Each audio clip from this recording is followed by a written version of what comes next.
Man kan besøge den engelske kirke og se Gefion-springvandet.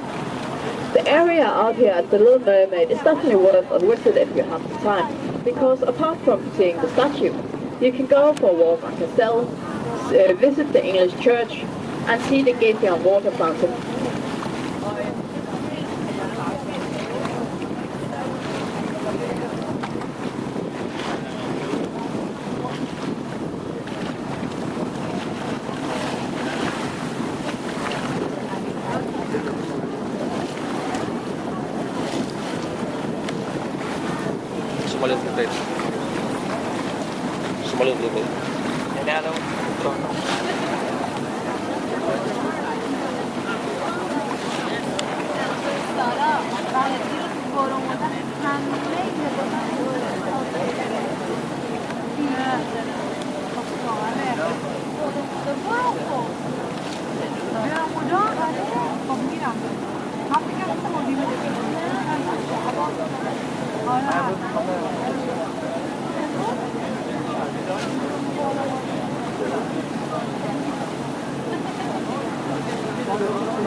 De to små hvide pavilloner med grønne kobbertage her på jeres højre side er, hvor kongefamilien sidder og venter, inden de går ombord på kongeskibet Dannebrog.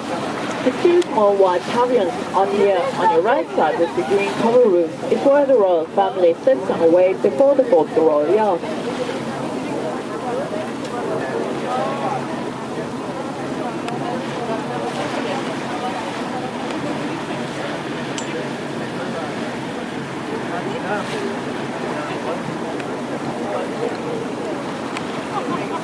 Den grønne bygning har inde på højre side af hovedkvarteret for Mærsk.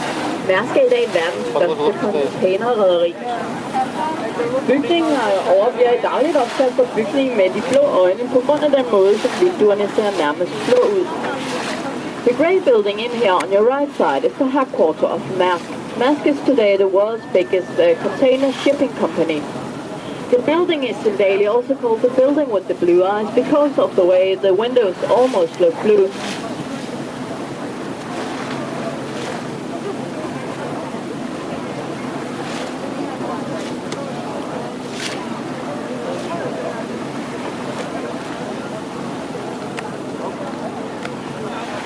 Inden til højre kan I også se 3 gamle pakhuse, alle bygget i det 18. århundrede. Det første pakhus huser den royale afstøbningssamling, mens de 2 næste er blevet ombygget til lejligheder. On your right side, you can also see 3 old warehouses, all built in the 18th century. The first warehouse houses the royal cast collection, while the next 2 have been rebuilt into apartments.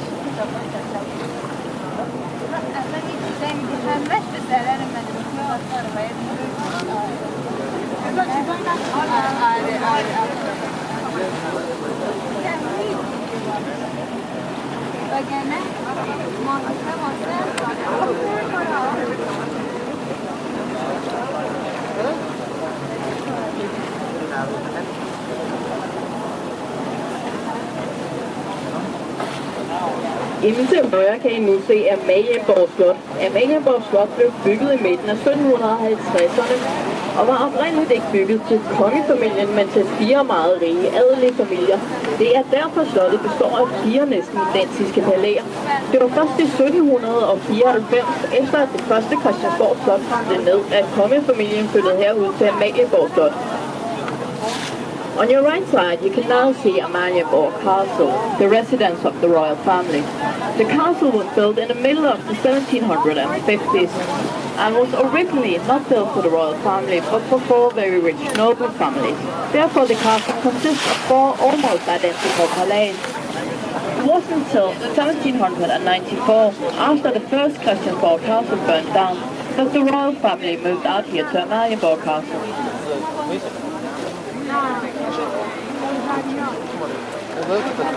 Bagved Amalienborg Slot kan I se Marmorkirken. Man begyndte bygningen af Marmorkirken tilbage i 1749, men det tog 150 år at få den færdiggjort. Dels på grund af politiske diskussioner, men også fordi kongen løb tør for penge til at færdiggøre projektet med. Behind the Marienborg Castle, you can see the marble church. They started building the marble church back in 1749, but it took 150 years to finish it, due to political discussions and also because the king ran out of money to finish the project with.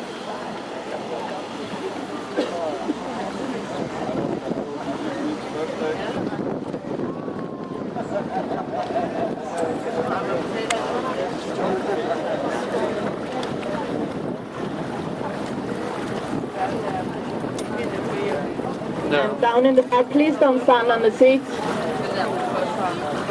Vær venligst med at være stå på fødderne, tak.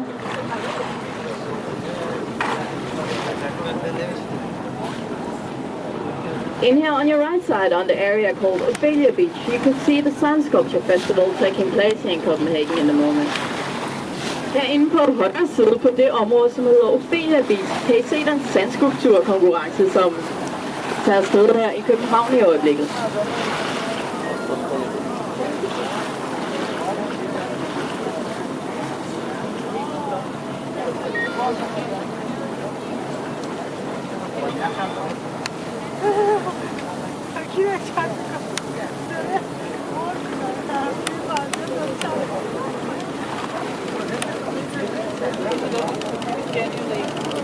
Да, хорошо.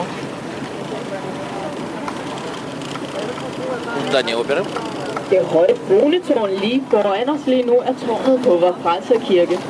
Vor Frelser Kirke blev bygget tilbage i 1696, og tårnet stod færdigt i 1752. På toppen af tårnet kan I se en 3 meter høj forgyldt statue af Kristus. Det er rent faktisk muligt at komme op i toppen af tårnet og næsten røre ved statuen. Man går 400 trappetrin op ad den vindeltrappe, som står så på ydersiden af tårnet. Til gengæld, hvis man tør gå derop, bliver man også belønnet med et af de bedste udsigtspunkter i hele København.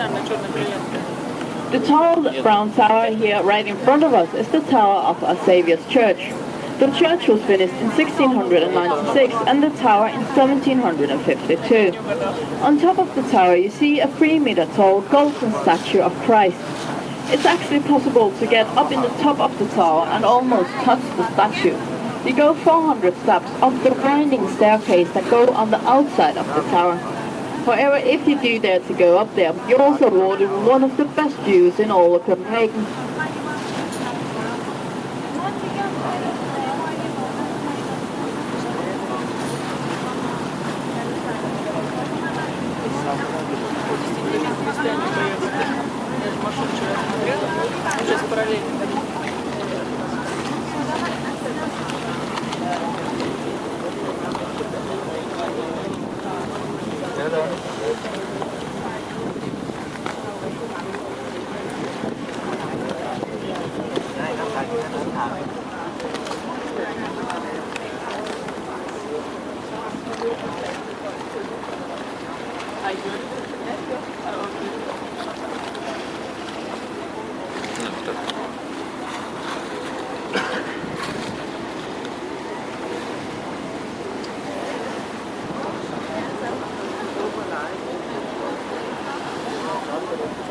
Доки.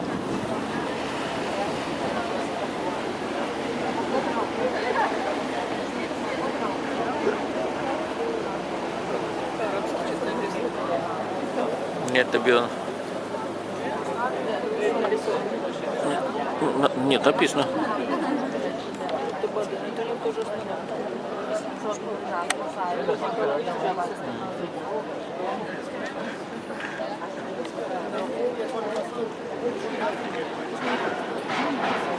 Vi er nu sejlet ind i Christianshavns kanal, og området her på begge sider er også hedder Christianshavn.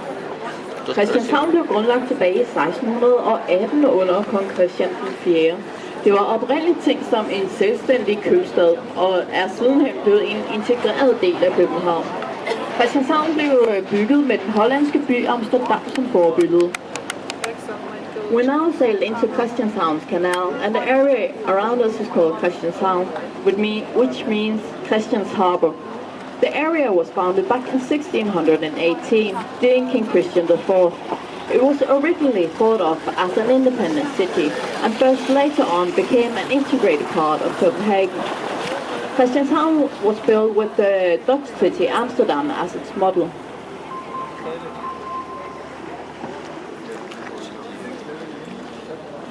I dag er Christianshavn et meget populært sted at bo i København, men det har langt fra altid været sådan. I sin tid, da området blev grundlagt, var det meget svært for kongen at få folk til at flytte herud. Dels fordi mange følte, det lå alt for isoleret i forhold til resten af København, men også fordi der simpelthen var alt for mudret og beskidt herude, til folk havde lyst til at bo her. Kongen var derfor nødt til at give gratis jordlodder til de nye beboere, men han var også nødt til at lokke dem med 12 års skattefrihed for at få folk til at flytte herud. Christianshavn is today a very popular place to live here in Copenhagen, but it hasn't always been like that. Back when the area was founded, it was very difficult for the king to convince people to move out here, partly because it was very isolated from the rest of Copenhagen, but also because it was just very dirty and muddy out here, so nobody wanted to live here. The king therefore had to give the new residents free plots of land, but he also had to lure them with 12 years without having to pay taxes to get people to move out here. Вода какая.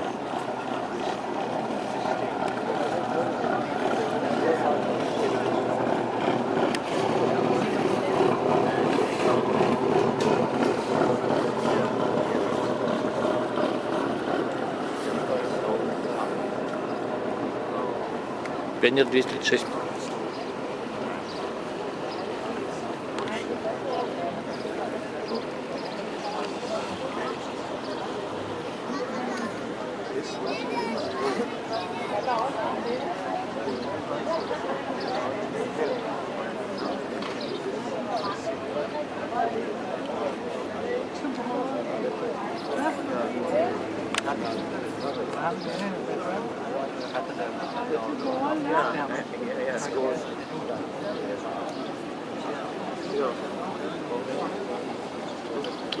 Den gule bygning heroppe på jeres venstre side er det gamle Søkvæsthus, bygget tilbage i 1750. Søkvæsthuset fungerede i sin tid som flådehospital. I dag finder man Orlogsmuseet i nogle dele af bygningen deroppe. The yellow building here on your left side is an old Navy hospital built back in 1750.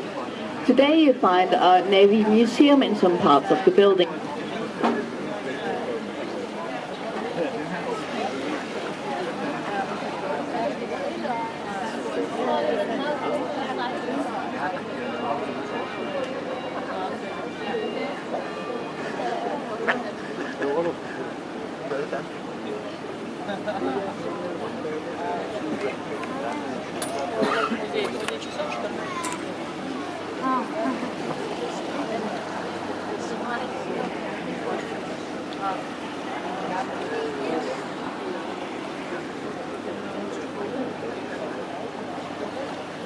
Den røde bygning heroppe på højre side fungerede under 2. verdenskrig som skjulested for Danmarks største modstandsgruppe, Holger Danske.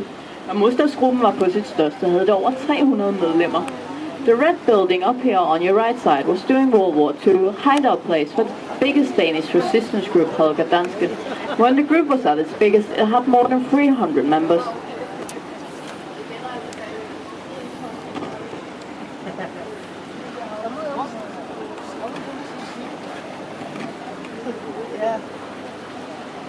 Her om et øjeblik, når vi er sejlet under den næste bro, hvis I kigger op til venstre lidt tilbage, vil I få det bedste udsyn til vor frelse kirke. Hvis I skal nå at tage et billede af kirken, skal I dog være lidt hurtige, da udsynet kun var et kort øjeblik. Here in a short moment, just after this next bridge, if you look up to your left and a little bit behind, you'll get the best view of our Saviour's Church.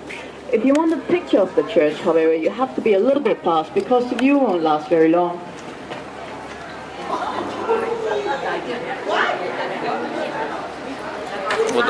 Вода прозрачная.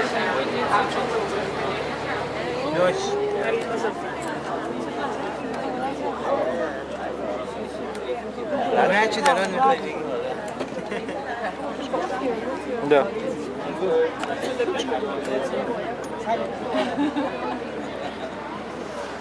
De to bygninger herinde på venstre side bliver i daglig kaldet for Sandkagehuset og Lagkagehuset. Tidligere lå Københavns sidste børne- og kvindefængsel her på grunden. Fængslet blev revet ned tilbage i 1928. The two buildings here on your left side is daily called the Sandcake House and the Layer Cake House because of the way they look. Earlier on this premises we found the last women and children's prison here in Copenhagen. However, the prison was torn down back in 1928.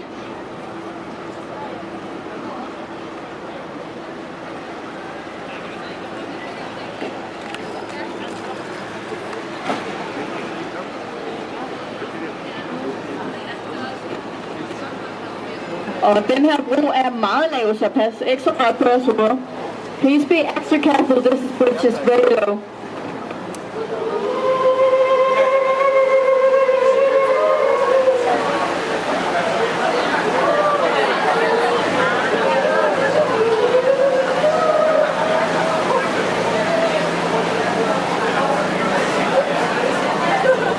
Burmeister Wain-skibsværftet eller B&W-skibsværftet var det første skibsværft i verden til at producere dieselmotorer til oceangående skibe tilbage i 1912. Det skete inde på det område, I har inde på jeres højre side. I dag er der ikke meget tilbage af skibsværftet. Det meste er revet ned. Dog kan man stadigvæk se de originale indgangsporte, ligesom facaden på den gule bygning lidt længere fremme, også er den originale facade fra en af deres konstruktionsheller. The Burmeister Wain shipyard was the first shipyard in the world to produce diesel motors for ocean-going ships. This happened on the area you right now have on your right side. There isn't much left of the old shipyard. Only the original gates, the green ones, and the facade of one of the construction halls, this yellow one here. Jeg kommer til at slukke for mikrofonen her i kort øjeblik, da beboerne herude på den her del af Christianshavn har bedt os om at slukke, når vi sejler forbi. I'm gonna take a short break from the microphone because the people living in this side of Christianshavn asked us to turn off the microphone when we stay by.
Погода поменяется.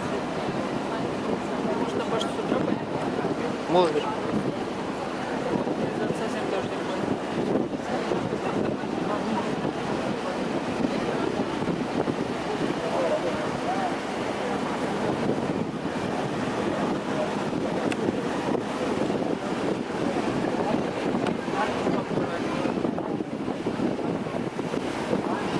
Вода чистая. Чем не пахнет?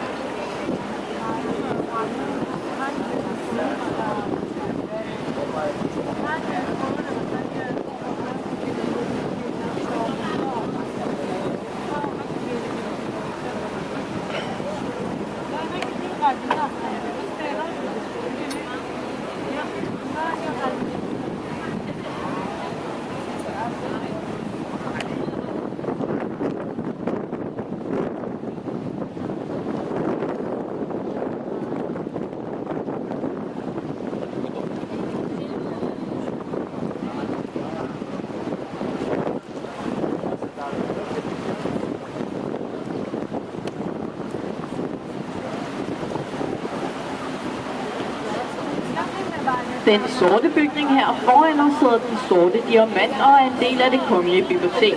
Det er en udbygning til det oprindelige bibliotek, som vi stadigvæk kan se om bagved. Den Sorte Diamant blev bygget tilbage i 1999. The black building here in front of us is called the Black Diamond, and it's part of the Royal Library. It's an extension to the original library, which you can still see behind it. The Black Diamond was built back in 1999.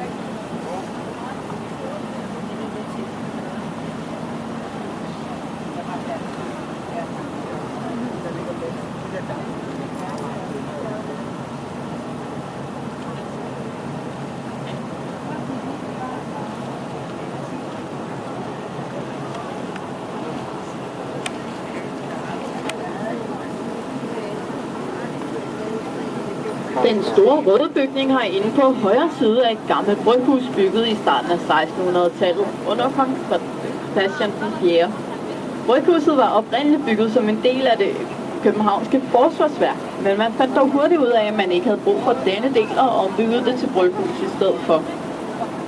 The big red building here on your right side is an old brew house built in the beginning of the 17th century during King Christian IV. It was originally built as part of the defense here in Copenhagen, but they quickly found out that it didn't need this part and rebuilt it into a brew house.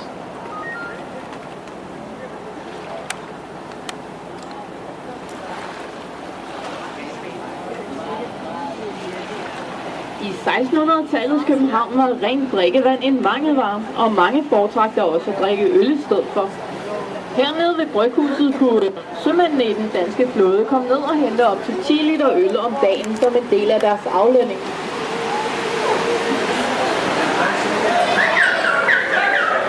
In the 17th century Copenhagen, clean drinking water was a lack, and many preferred to drink beers instead. Down here at the brew house, the sailors in the Danish Navy could come down and pick up to 10 liters of beer a day as part of the salary.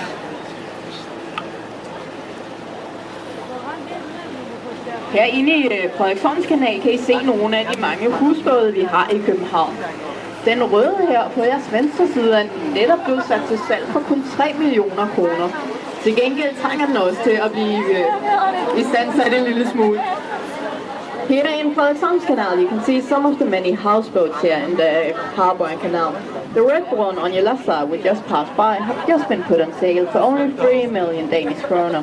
However, it does need a bit of fixing up.